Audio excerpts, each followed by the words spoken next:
Sir నమస్కారం sir. నమస్తే అండి.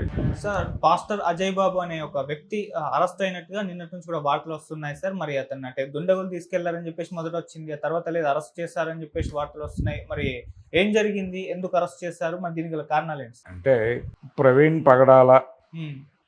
మరణం నేపథ్యంలో కొన్ని అనుమానాలు క్రైస్తవ సమాజం నుంచి కొన్ని అనుమానాలు మొదలైనాయి. ఆ అనుమానాలని నివృత్తి చేయటంలో ప్రభుత్వాలు తడబడ్డాయి. అది వాస్తవం. అది అంటే ఇన్ డీటెయిల్ మొదటే వాళ్ళందరినీ కూర్చోబెట్టి మాట్లాడి ఇలా కాదు అంటే జరిగింది మనం ఒక 2-3 డేస్లో క్లియర్ చేద్దాం, మీరు దయచేసి బయట మాట్లాడొద్దు, ఇలా ఆ సమాజాన్ని దగ్గరికి తీసుకుని మాట్లాడి ఉంటే సరిపోయేది. కానీ వీళ్ళు ఎప్పుడైతే డిలే చేయటం జరిగిందో నెమ్మదిగా రకరకాల స్పెక్యులేషన్స్, అనుమానాలు మొదలైనాయి. ఈ అనుమానాలు అతని విషయంలోనే ఎందుకు జరిగాయంటే అంతకుముందు అతను రకరకాల సందర్భాల్లో ఈ వేరే మతం తాలూకా అలా అన్ని మతాలకి స్పోక్స్మెన్ ఉన్నారు, ప్రతినిధులు ఉన్నారు. హిందూ మతానికి అంటే హిందుత్వాకి ప్రతినిధులు ఉన్నారు, మాట్లాడే స్పోక్స్మెన్ ఉన్నారు. వాళ్ళు చాలా అగ్రెసివ్గా మాట్లాడుతున్నారు. అంటే హిందుత్వాకి కానీ క్రిస్టియానిటీకి కానీ లేకపోతే ఇస్లాంకి కానీ ఒక స్పోక్స్మెన్షిప్లోకి వచ్చారంటే వాళ్ళు అనివార్యంగా అగ్రెసివ్గానే మాట్లాడతారు. ఎందుకంటే వారు రిప్రజెంట్ చేసేటువంటి మతాన్ని అక్కడ దాన్ని నిలబెట్టడం అనేది వాళ్ళ బాధ్యతగా భావించి ఆ రంగంలోకి ఎంటర్ అవుతారు. కాబట్టి అనివార్యంగా వాళ్ళు అగ్రెసివ్గానే ఉంటారు. అగ్రెసివ్ భాషలోనే నడుస్తుంది అది. ఆ ధోరణిలోనే ఈయన హిందుత్వవాదులతో తలబడ్డాడు. 3-4 డిస్కషన్స్ అందుకంటే ఎక్కువే జరిగినాయేమో కూడా. ఈ జరిగిన సందర్భంలో అటునుంచి కూడా చాలా పెద్ద పెద్ద మాటలు దొర్లినాయి. హిందూ సమాజంకి రిప్రజెంట్ చేస్తున్నామని చెప్తున్నటువంటి హిందుత్వ ప్రతినిధులు కూడా చాలా దూకుడుగా మాట్లాడినటువంటి సందర్భాలు మనకు తెలుసు. అంటే వాళ్ళని ఇంటర్వ్యూలు చేస్తున్నటువంటి యాంకర్లే ఉలిక్కిపడే పద్ధతిలో రాధా మనోహర్ దాస్ లాంటి కొంతమంది మాట్లాడటం మనం చూసాం. ప్రొవోక్ చేసే పద్ధతిలో ఎక్కడైనా సరే ప్రొవోక్ చేయటం అనేది కరెక్ట్ కాదు, ఎవరు చేసినా తప్పే. ఈ ప్రొవోక్ చేయటం అనేది ఎప్పుడైతే జరుగుతుందో అటునుంచి కూడా అదే లెవెల్లో సమాధానం చెప్పే ప్రయత్నం జరుగుతుంది. ఆ సమాధానం చెప్పే బాధ్యత తాను తీసుకున్నట్టుగా పగడాల ప్రవీణ్ కనిపించాడు ఓ దశలో. కనిపించినప్పుడు ఆయనకు ఒక విడిగా అభిమాన గళం మొదలైంది. గళం అంటే ఆయన్ని సపోర్ట్ చేస్తూ మాట్లాడేటువంటి సెక్షన్ ఒకటి తయారైంది.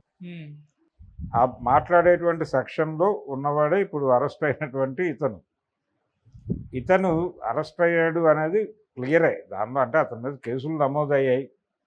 కేసులు నమోదైన సందర్భంగా పోలీసు వారు తీసుకెళ్ళి విచారిస్తారు, అది అనివార్యం.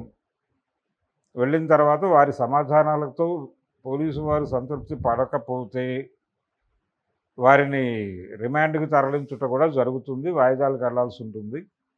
ఆ ప్రోగ్రాం లీగల్గా నడుస్తుంది. కోర్టు ఎలా రిసీవ్ చేసుకుంటుంది కేసు అనేది చూడాలి. గతంలో ఇలా అరెస్ట్ అయినటువంటి వాళ్ళు ఉన్నారంటే మతపరమైనటువంటి ఉద్రిక్తతలు రెచ్చగొట్టే విధంగా వీళ్ళ వ్యాఖ్యానాలు ఉన్నాయి అనేది కోర్టు భావిస్తే వేరేగా ఉంటుంది. ఈ కేసులు పెట్టడం అనేది కొత్త ఏం కాదు. కేసులు పెట్టడం అనేది జరుగుతోంది మొదటి నుంచి. పెడతామని బెదిరించటాలు జరుగుతున్నాయి. ఇది ఒక కేసు నమోదైన తర్వాత అరెస్ట్ చేసి విచారణ జరపటం అనేది పోలీసుల బాధ్యత. కాబట్టి ఆ బాధ్యత ప్రకారం అరెస్ట్ చేస్తే చేసి ఉండొచ్చు.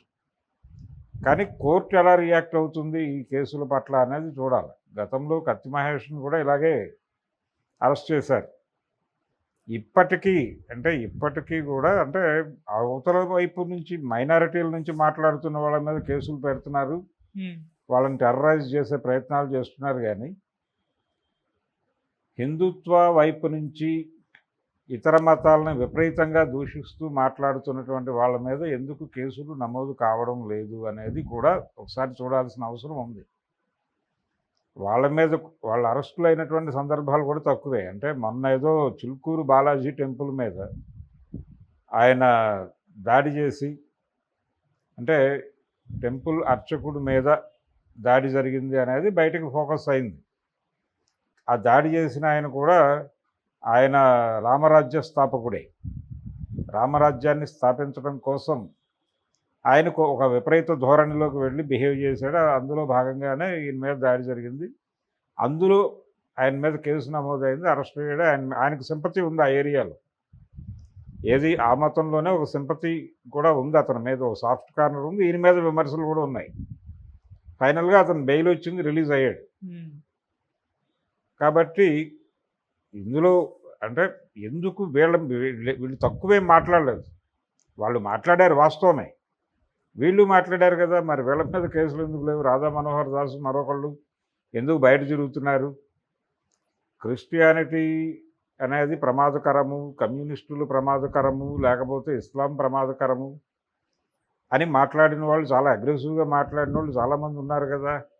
అయితే ఈ మధ్య కాలంలో వాళ్ళల్లో కూడా ఒక భయం జొరబడి కొంచెం తగ్గారు.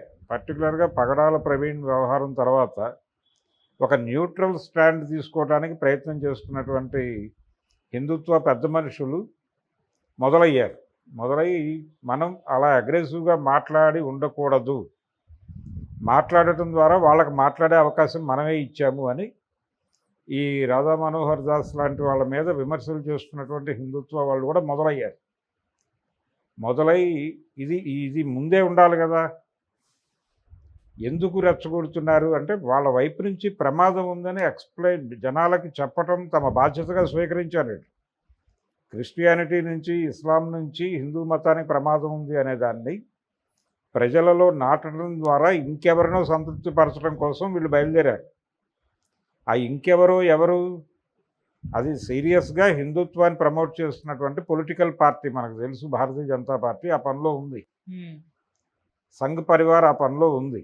కాబట్టి వాళ్ళ మెప్పు పొందటము, వాళ్ళ దగ్గర నుంచి ఇంకేదో పొందటం లక్ష్యంగా వీళ్ళు చెలరేగి ఈ మైనారిటీ మతాల నుంచి హిందుత్వానికి ప్రమాదం జరుగుతోంది, వీళ్ళు ఏదో చేసేస్తున్నారు, ఇక్కడ కనిపించిన వాడినల్లా మతంలోకి మార్చేస్తున్నారు అనేది ఎక్కువ ప్రాపగాండా చేయడంలో భాగంగా వీళ్ళు ఇతర మతాల పట్ల చాలా అగ్రెసివ్గా మాట్లాడారు. ఆ మాట్లాడిన దాన్ని కూడా కంట్రోల్ చేయాలి కదా ప్రభుత్వాలు.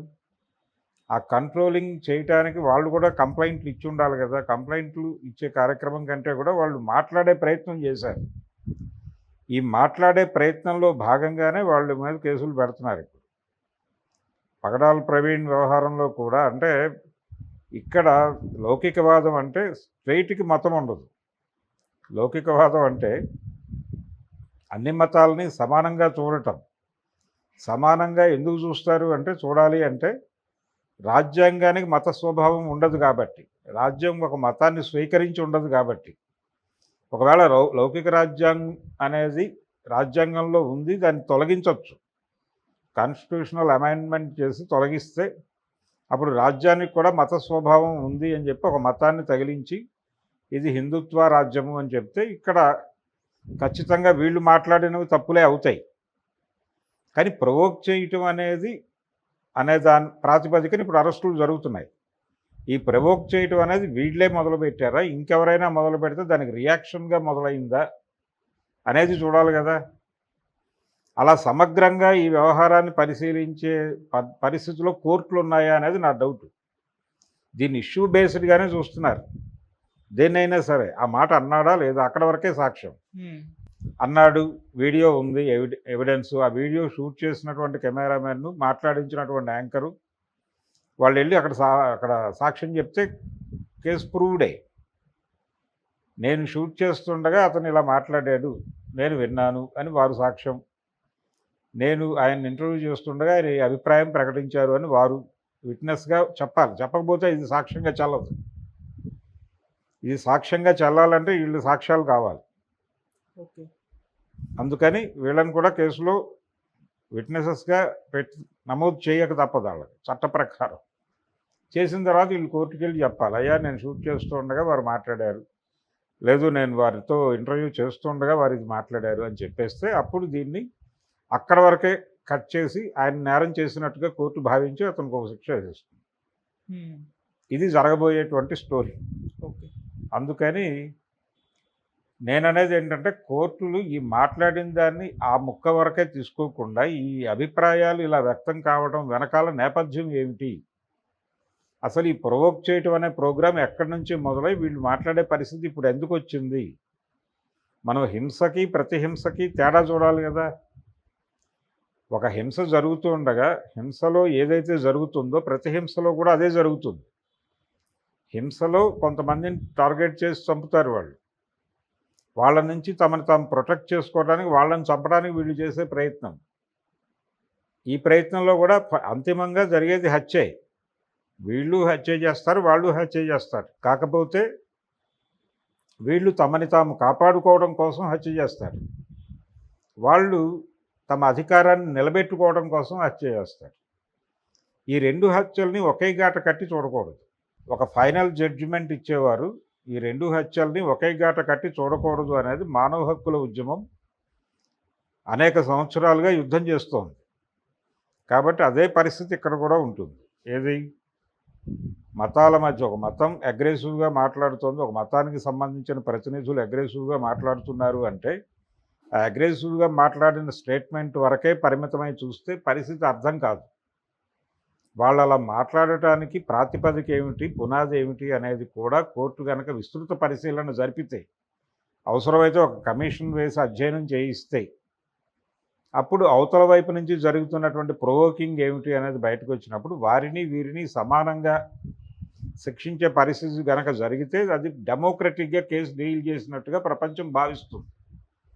అలా డెమోక్రటిక్గా కేసుల్ని సెటిల్ చేసేటువంటి పరిస్థితుల్లో కోర్టు ఉందా అనేది నా డౌట్.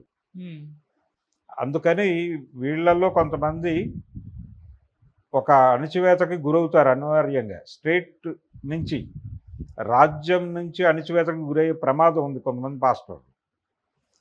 ఆ ప్రమాదం జరిగినప్పుడు ఆ పాస్టర్ల రియాక్షన్ ఏంటి? వాళ్ళ బ్రెయిన్లో ముద్రపడే అంశాలు ఉంటాయి కదా. వాళ్ళు ఇక్కడ మాట్లాడకపోయినా స్టేట్కి వ్యతిరేకంగా వాళ్ళు ఇంకొక చోట ఎక్కడైనా ప్రవచనం చెప్పచ్చు. అలా యాంటీ స్టేట్ యాటిట్యూడ్ కూడా వాళ్ళల్లో మొదలవుతుంది. ఆ మొదలవటానికి ఇది ప్రేరణ అవుతుంది. అలా కాకుండా చూసుకుని రాజ్యాన్ని రాజ్య స్వభావం ఏదైతే మీరు చెప్పారో, లౌకిక స్వభావం కలిగినటువంటి రాజ్యం మాది, రాజ్యాంగం మాది అని చెప్పారు, ఆ స్పిరిట్ నాశనం కాకుండా చూసుకోవాల్సినటువంటి బాధ్యత ప్రభుత్వ వ్యవస్థలన్నిటికీ కూడా ఉంది. అంతే జవాబుదారీగా అవి పనిచేస్తాయా? అందరికీ నమ్మకాలు పెరుగుతాయి. అంటే వారి వారి దేవుళ్ళ మీద కాదు, రాజ్యాంగం మీద, రాజ్యం మీద ఒక నమ్మకం మొదలవ్వాలి. అది అయితే కొంత ఈ గొడవ తగ్గుతుంది. ఈ గొడవ తగ్గటం కోసం మనం దోహదపడాలి. పోలీసులు కానీ, ఈ అరెస్టులు కానీ, లేదు ఈ విచారణలు కానీ, ఈ దర్యాప్తులు కానీ దానికి దోహదపడాలి. అంతే తప్ప వారి మనసులో ఇప్పటికే ఒక మతానికి వ్యతిరేకమైనటువంటి భావజాలం వాళ్ళల్లో నింపారు హిందుత్వవాదులు. నింపేసిన తర్వాత ద్వేషభావాన్ని నింపారు వాళ్ళల్లో ఒక మతం పట్ల. దాన్ని పోగొట్టడం పోయి ఇప్పుడు రాజ్యం మీద, రాజ్యాంగం మీద కూడా అనుమానాలు మొదలైపోతే అసలు టోటల్గా వాళ్ళు డీవియేట్ అయిపోతారు.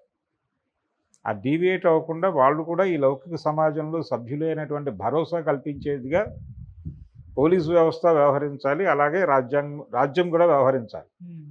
కోర్టులు కూడా అలాగే వ్యవహరించాలి.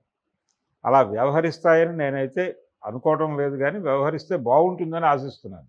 Okay sir. మరి ఏం జరుగుతుందో చూద్దాం. Thank you so much. Thank you.